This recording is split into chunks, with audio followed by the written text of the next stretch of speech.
The Rams suffer another terrible loss, this time to the Falcons on Monday Night Football. Did Matthew Stafford lose the MVP? Why, it doesn't matter, because this team has bigger goals that they can still accomplish. We're going to tell you how they can do that next on Locked On Rams.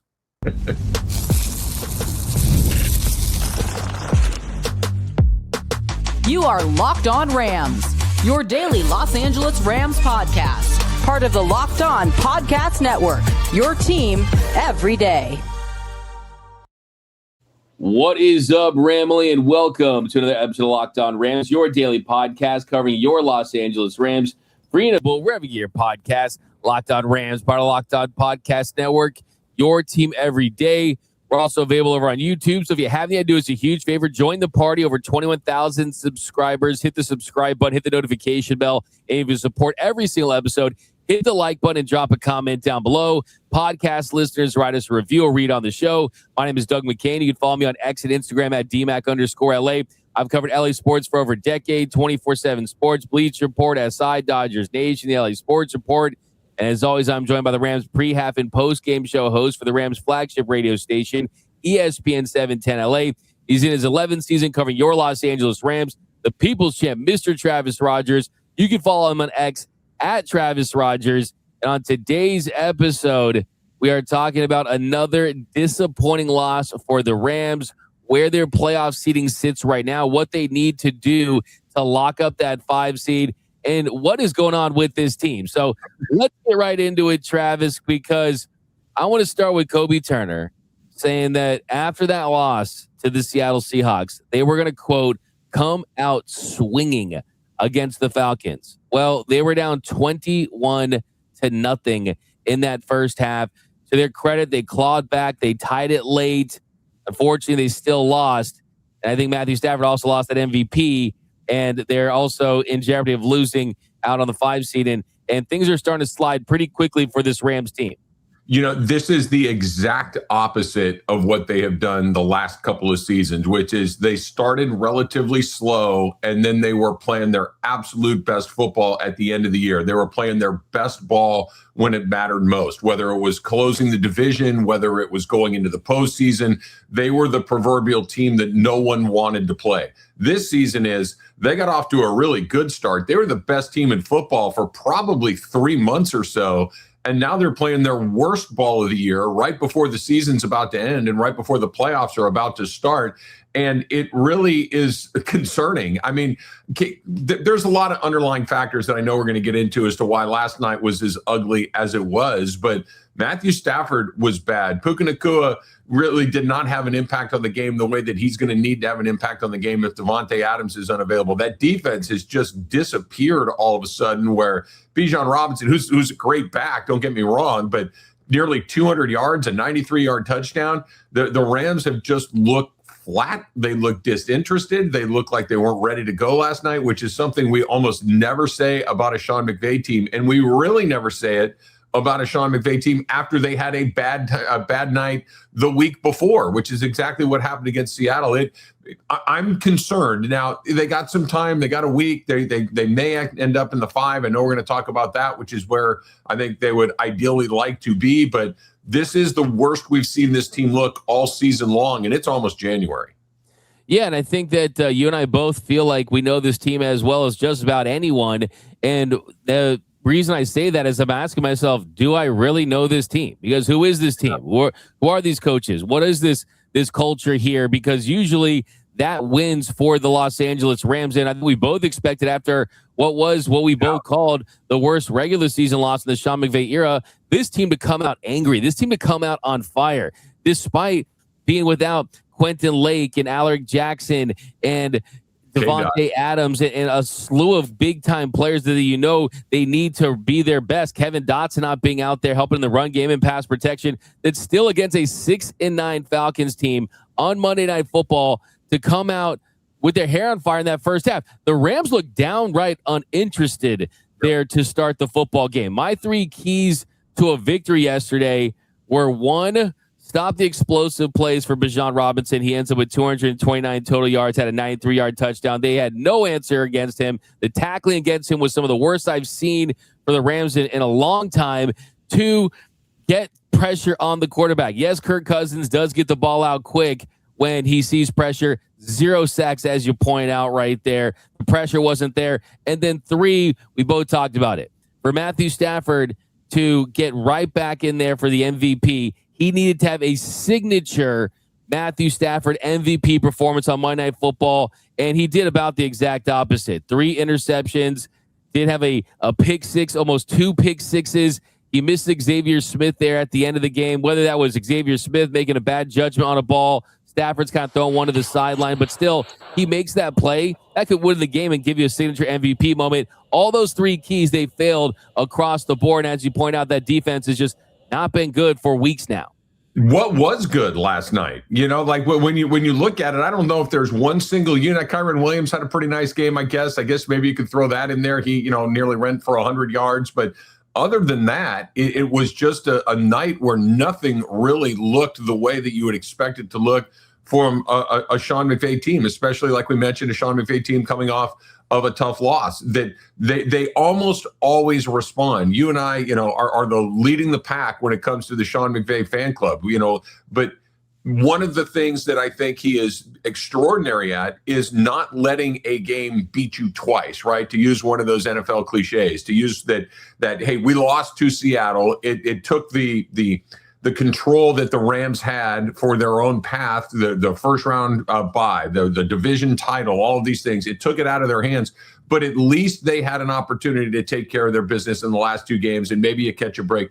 Instead, they came out like it absolutely blew a hole in their side of the boat, 11 days ago. That Seattle game, Doug, feels like it happened 3 months ago, and it only happened a couple of handfuls of days ago, and it felt like they were still kind of going through it all over again last night. Look, Atlanta's not a terrible team, but they're not a good team. They're certainly not a team that should jump out to a 3-touchdown lead. I don't care who the heck you're playing. In the NFL, if you spot them 3 touchdowns, you're almost always going to lose. That's just too much to come back from, especially if that 21-point lead is, midway into the third quarter, which this was. The Rams finally got going in the third quarter. They had that great play by Jared Verse, which kind of turned things around. But like you mentioned, Verse, Turner, Young, where were they on the pass rush? I know, like you mentioned, Kirk Cousins is a hard guy to sack, but none. That's been kind of leading the way for them all season long, and it certainly has not the last couple of weeks.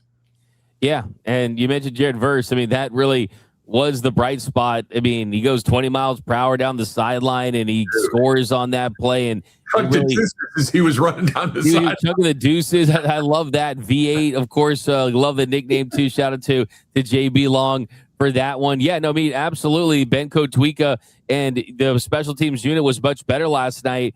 And that definitely is something to feel better about. But I think kind of what sticks out to me is the excuses. And the excuses I've seen from whatever you're going to call it, fans or players or whatever it may be, whether it be DJ Humphries being terrible last night, which he was. You might as well go out there with 4 offensive linemen. Might as well go out there and just put a cone there in Alec Jackson's place or something like that. That was terrible. There's no doubt about it.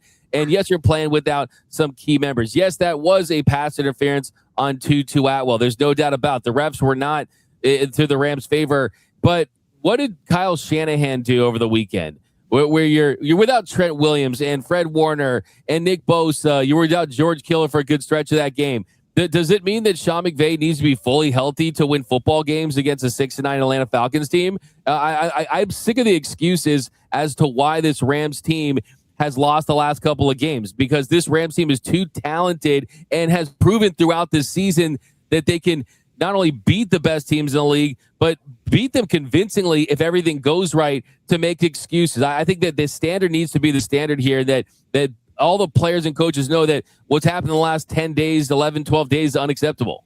Yeah, you're right. And, yes, they're missing a lot of guys, but think about who is there. You have an MVP candidate at quarterback. You have 2, very, very capable NFL running backs. You've got a roster full of tight ends that can make plays. You've got a guy who might be the best wide receiver in football in Puka Nacua. You've got Jared Verse, who's a Pro Bowler, if not an outright All-Pro at this point. You got Byron Young, who's got double-digit sacks. You got Kobe Turner is having you got plenty of guys that can make plays, and they just didn't. They just didn't get it done. And Sean McVay, and one of the other things I love about him is he doesn't make excuses. He knows that was a missed opportunity. He knows that he doesn't. Nobody in the league cares that DJ Humphries was as bad as he is. You got to, when your number gets called, you got to go in there and you got to perform.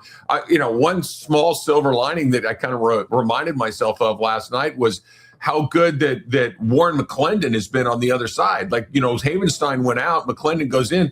We haven't said his name since it happened, which is an offensive lineman. That's the goal, right? You don't want your name said. DJ Humphries, and we couldn't stop saying his name last night. It was just an absolute disaster that, Troy Aikman, who I absolutely think is fantastic, was just like, yeah, he wasn't pulling any punches. This is just a terrible night for DJ Humphries. And it was, but you know what? Figure it out. Get him some help. Figure out a way to get it done, because like you said, we've seen some other teams and other places miss key guys, and they keep humming along. Exactly. And Alec Jackson, I did not know that forget Drake May as the MVP. Forget Matthew Stafford as the MVP. It's Alec Jackson who's the MVP. I totally agree. By the way, Jared Verse, a top speed of 20.21 miles per hour on that 76-yard field goal block. That's the fastest speed by a defender as a ball carrier weighing 260-plus pounds in the next-gen stats era. Unbelievable athleticism from Jared Verse. So, yeah, we'll continue. Yeah, was it Travis? No, watching him run just broke my brain. I knew he was a part of like a 4x100 state championship track team in high school. I knew he was fast, but like you said, the weight that he carries, the size that he is, there was no chance. So unless, Bijan Robinson was going to come off the sideline and run him down, there was no chance. That was fun to watch. Yeah, Kyron Williams' top speed is like 16 miles per hour, 17 miles per hour. Jared Verse, that you get a speed ticket to school zone, that kind of speed, Mr. Jared Verse. But coming up next, what is next for the Rams? And Sean McVay revealed the plan for his guys in the final week of the regular season. Will they play? How can they still get the 5 seed? We're going to talk about that next on Locked On Rams.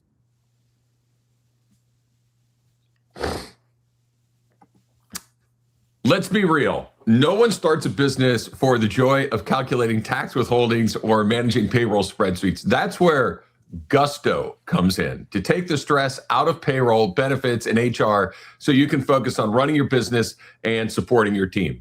Gusto is the all-in-one remote-friendly payroll and HR platform that makes managing your team simple, transparent, and fast. So whether you're hiring, onboarding, or paying employees, Gusto helps you do it all from one place without the hassle of hidden fees. Unlimited payroll runs for one monthly price, which means no surprise charges at the end of the month.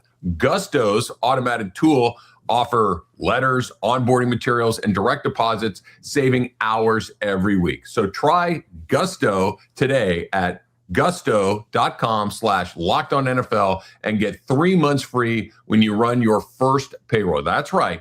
3 months of free payroll at gusto.com/LockedOnNFL. One more time. That's gusto.com/LockedOnNFL.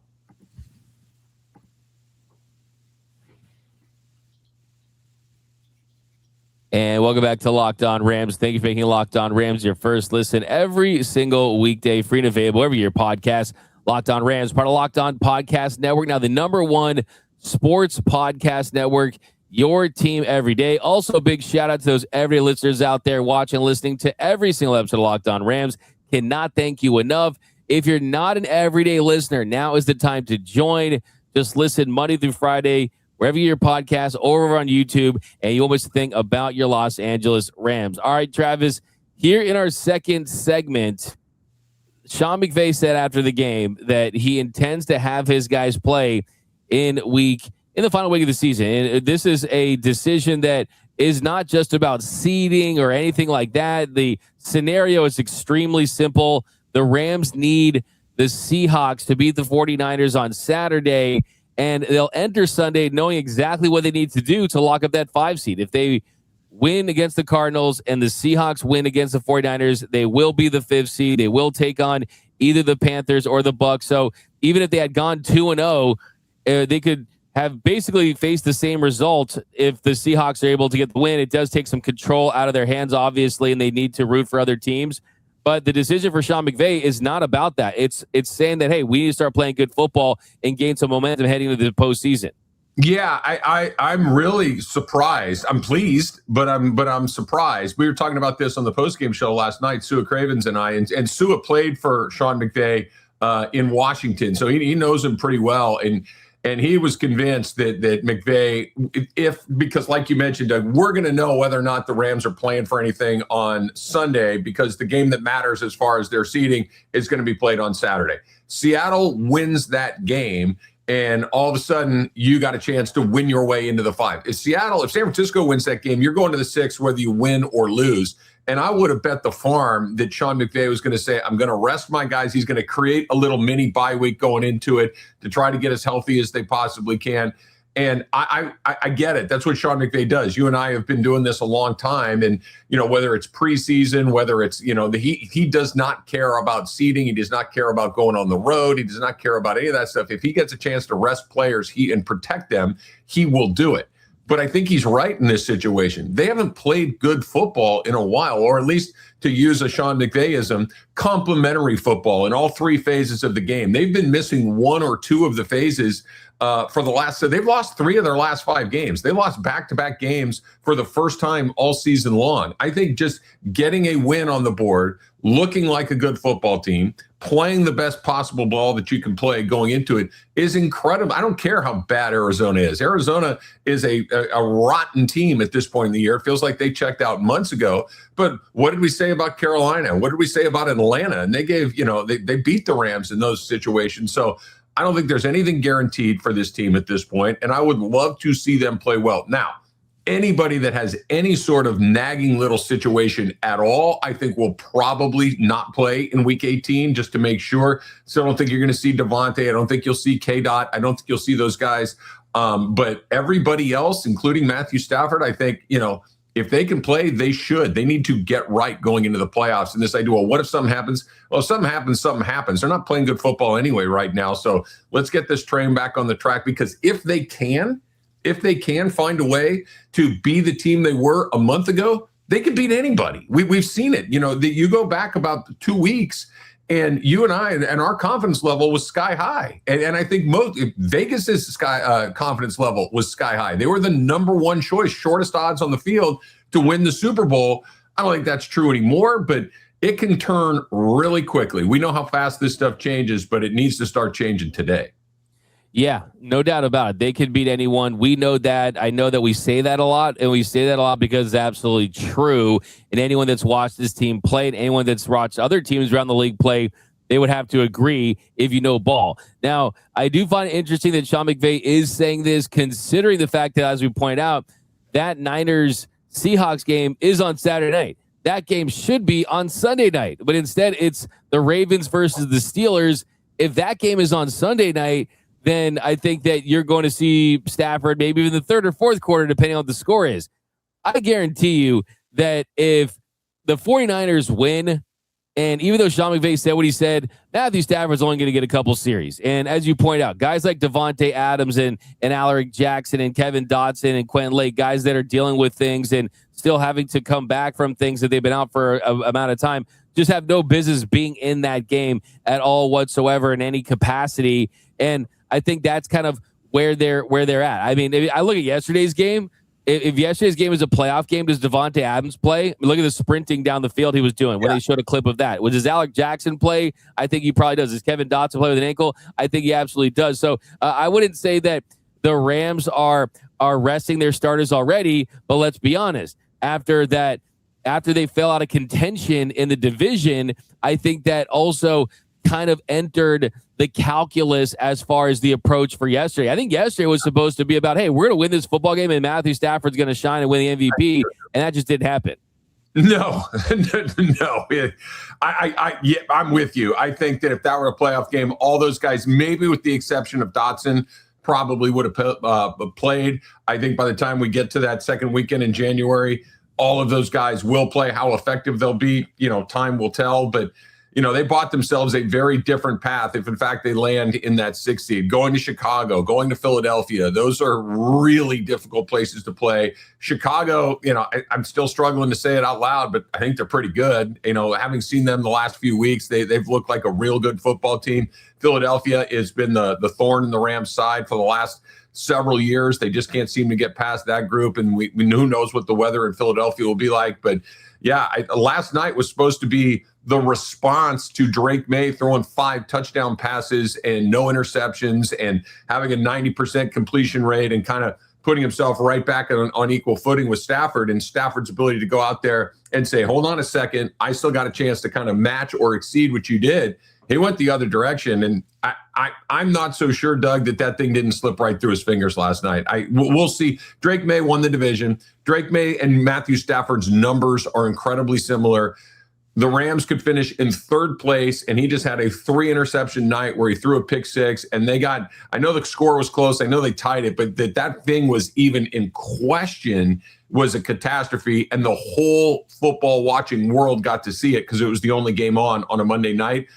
Those center stage games we talked about, the Thursday night game, the Monday. Thursday, he balled out. 450 yards, 3 touchdowns, no pick. Nobody put that on anything other than that was a good night for Matthew Stafford. Last night was he just lost the MVP. And I hate to say it, and I hope I'm wrong, but I think that was the end of that. I think Drake May just won the MVP last night. I really do.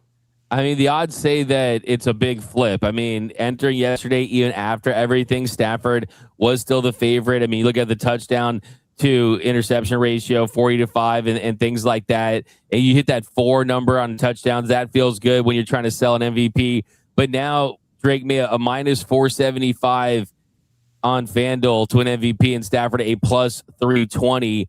And I mean, just the way things break, I mean, you need a little bit of schedule luck, I think, for the MVP. I think that Stafford will be the first guy to tell you that he wants those plays back. There's no doubt about it. I think not having Devontae Adams, kind of his touchdown inflator a little bit, it definitely hurt down the stretch. But I mean, Drake May just had 5 touchdowns against the New York Jets, right? And yes, I get it. It's the Jets, and that certainly makes a huge difference. But that's not Drake May's fault that they played the Jets, right? He went out there and did what you need to do against the Jets, and he lit them up. And Stafford had thrown 2 interceptions through the first 11 games of the season. He's thrown 5 in the last 5 games. Like, he's going in the wrong direction. This is a kind of a little microcosm of what they've been doing, the last month or so, that when everything was going well, it was right before we got into that, the toughest part of the season where everybody's paying attention. And once everybody started talking about this in a meaningful way, and it felt like he was going to get it, going into last night's game, I really thought he was going to win the MVP. 3 interceptions in a game against Atlanta, and you're going to finish in 3rd place potentially. I just don't see it. Oh yeah, I mean, I agree with you. I do. There's a difference between, do I think that he's the MVP, which I do. Do I think he's the best quarterback in football this year, all things considered? To me, I do. I don't care what anyone says. I do factor in that he's played this well at his age, and the back thing and the narrative thing, and then Drake May thing. You could say, look, doesn't have Puka Nacua, doesn't have Sean McVay, and he doesn't have some of the weapons that he has, and he's young too, so that's kind of in his favor. But this is what kind of grinds my gears, Travis, is what was his big opportunity, Drake May's against the Bills, and what happened in that game? Dude, He goes 14 for 23, no touchdowns, an interception, 155 yards, and everyone's saying Josh Allen's the MVP. So, unfortunately, it's going to be too late for Stafford to make up for this. I haven't been this upset about an LA athlete not winning the MVP. I know it's coming. Go ahead. Matt Kemp. There it is. Matt Kemp lost an MVP to Mr. Steroids Braun. And then probably before that, Kobe losing MVPs to Steve Nash. I'm a big MVP guy. I don't know why, but especially when it slips through your fingers, as you point out. And this probably is going to be his last opportunity, his best opportunity to win that award and just cement what is a future Hall of Fame career. Yeah, no, I'm with you. I think MVPs matter a great deal. Like, there's a lot of Pro Bowls and things like that. You kind of shrug, you put leading the league in yard. Like, there's some stuff that's fine, but MVP is different. That is, you are the best player in the whole league for an entire season. That is a very, very big deal. I still think he was, and maybe we're just caught up in the moment of seeing what happened on Monday night. But I would love to see him at that NFL Honor Show, receive the MVP, and hopefully not even be there because they're going to the Super Bowl and he can't attend or whatever the situation may be. But what felt like not quite a sure thing, but a very likely thing now feels like a coin flip at best. It was tough to watch because he was really bad last night. That first pick where he sailed it over, I think it was Smith's head for the first interception, the one that he missed Smith with. That I know everybody's saying it puts him in field goal range. I'm not so sure he doesn't walk right into the end zone if he hits him with that. I mean, he was behind everybody in that situation. He did hit Tutu with a beauty. I agree with you. I think Tutu got interfered with. It was nice to see him. I didn't know he was in the game until that particular play, so that was fun. It was a tough night for the Rams and Stafford in particular. Absolutely, it really was. And coming up next, we are going to try to get past that loss and talk about who is the new favorite to win the Super Bowl and where are the Rams at? How far behind them are they? That's coming up next on Locked On Rams.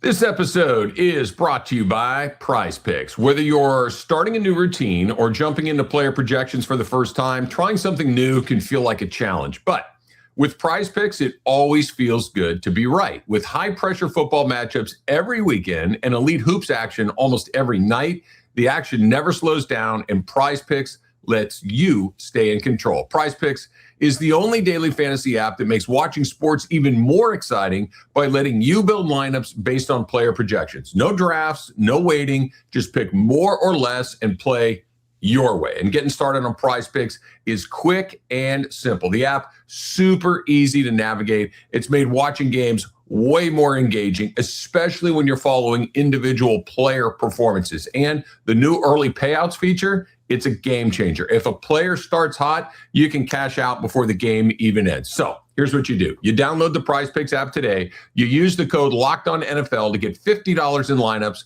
after you play that first $5 lineup. That's code LOCKEDONNFL to get $50 in lineups after you play your first $5 lineup. Prize Picks. It's good to be right.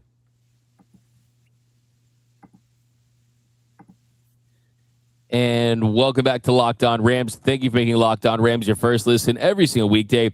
Free and available wherever you get your podcast. Locked On Rams, part of Locked On Podcast Network, your team every day. All right, Travis. So one thing we talked about yesterday was as bad as things have been recently, the Rams, even knowing they were going to have to play in the wild card round, were still the favorites to win the Super Bowl. Well, this morning, those odds changed. The new favorite is the Seattle Seahawks at plus 550. The Rams are just right behind them at plus 600. And then you got the Broncos, the Niners, the Eagles, the Buffalo Bills.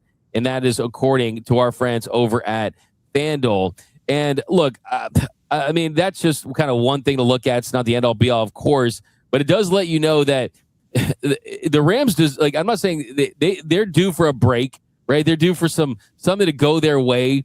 And if the Seattle Seahawks can find a way to win, they can beat the Cardinals. Just think about possibly going up against an inexperienced Bryce Young versus going up against the defending Super Bowl champions, the Philadelphia Eagles, in their house, or Chicago going up against Caleb Williams or something like that. Things can turn pretty quickly. And one thing I love about the NFL, one of the million things I love about the NFL is it's not baseball, it's not the NBA, it's not the NHL. When you get to the Super Bowl, there is no home field advantage, right? It's on a neutral site. It's at Levi's Stadium, so you just have to put yourself in a position to, who knows, possibly the way things shake out, maybe you could find a way to get another home game if things break your way like we saw in 2021. So all hope is not lost from my end. I think, too, the last thing, too, is I love the fact that the Rams are in a position now where the only way to fix this whole thing, the only way that we're not going to talk about that Seattle loss for the next 10 years is go and win the whole darn thing and get into and win the Super Bowl. I like that pressure. Yeah, I think that's a really good point, and they can. This is not a pipe dream. This is not something that you're asking that would be, a 1 in a million shot for the Rams to win 4 games in a row. Sure, that's something that they're certainly capable of, regardless of who they're playing. They're good enough to beat anybody. I think that one of the things that if you just kind of rewind the tape and say, listen, you're going to go into the playoffs. You're going to be the 5 or the 6 seed. You're going to have a quarterback who's having a great season. You've got weapons all over the field offensively. You've got a defense that can make plays. Do you want to take your shot? Yeah, sure. Is it exactly what we wanted a month ago? Clearly it's not, but they still have a lot of advantages. They're as experienced as any other team out there, including Philadelphia, guys that have been through this a million times, a quarterback, a head coach, guys that have played in big game after big game after big game. So they're going to be prepared for the moment. It's just a matter or not of whether they can execute, whether or not they can get a little healthier is a very big deal. And all the spots we've mentioned, Devontae, Alaric Jackson, probably at the top of that list, maybe K-Dot on the first line as well. But they got a shot, sure. And it's just the taste of these last 2 games. And, quite frankly, Doug, what happens on Sunday against the Cardinals, I think if they go out there and look really sharp, and I get it, Arizona's not good, but if they go out there and look like the Rams for a half, it's like perfect. It's a little reset going into the playoffs. If they go in against Arizona and look something like they looked last night, then I think we're having a totally different conversation getting ready for Wild Card Weekend. Yeah, I mean, the Rams, they did a couple years ago. They certainly can do it again. I mean, I think you look at that matchup that they're potentially going to have, and you still have a lot of confidence in this group. I just think that this team needs to do some soul searching. They really need to dig deep and ask themselves what they want out of this season. The last thing I want to do is ever talk about that Seahawks loss again, but it's going to be magnified. It truly is. If they look at this season as, wow, everything was lined up for them to make a deep run. And sometimes they choose the hard route. I mean, not going to bring up the Dodgers, though, but who is the trendy pick? Who is the trendy pick, Travis? Who is the trendy pick to win the World Series? It was the Philadelphia Phillies, right? So if the Rams need to go out there and need to beat Philly early, and then that springboards your way to a championship, then so be it. But this team, all that's in it now is to go and win it all. And I think that I like this whole everyone's off the bandwagon thing. The LA against the world. It kind of reminds me of, remember when Nick Saban used to call it the rat poison? Right? Yeah. I think they took the rat poison there for a couple weeks, and now they kind of know, hey, if we want to beat the best teams in the league and win the Super Bowl, we're gonna still have to kind of play with that grit and that edge, knowing that, hey, we got a chip on our shoulder. We know we're a team that has deficiencies, but still has to be at their very best when their best is needed, like Sean McVay says, to win a Super Bowl.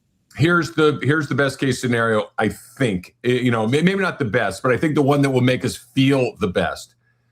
They end up having to go play Chicago or Philadelphia in the first round, and they go in there and they kick somebody's butt. And then all of a sudden it's, oh, snap, they figured it out again. The Rams are back. That if they could, even because if they go play Carolina or Tampa and win the game, it's like, yeah, that's a game they should win. Carolina's not very good. Tampa's not very good. Okay, let's see you do it again. If they are the 6 and they have to go to Chicago or they have to go to Philadelphia and they go in there and put it on them, then I think the rest of the league is on notice. Like, yeah, maybe we had a couple of weird weeks in a row, but we are still this team. We still have that quarterback, that coach, those wide receivers, those ends on defense. And we're going to be talking very differently heading into the divisional round, if in fact they go around and slap somebody around in the wild card. Yes, a statement win early. Hey, anytime, any place mentality. And not the fake one that Marcus Freeman claimed to be about, right? We talk about USC, right? Anytime, any place, right? Yeah, they're Irish, man. Come on.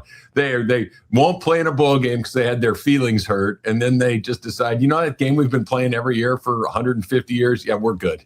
What's going on? There was a great tweet about him Marcus Freeman turning down the Giants job. And the tweet was, Marcus Freeman reportedly turned down the job because he wasn't allowed to set his schedule and wasn't guaranteed a playoff spot. It was gold, man. I don't know if Navy and Air Force and Stanford get teams in the NFL either, so we'll see. Probably not, but that's going to do it for this episode of Locked On Rams. My name is Doug McCain. You can follow me on X and Instagram at DMac_LA, and you can follow the People's Champ, Mr. Travis Rogers, at Travis Rogers. And until next time, whose house? It's Locked On Rams house.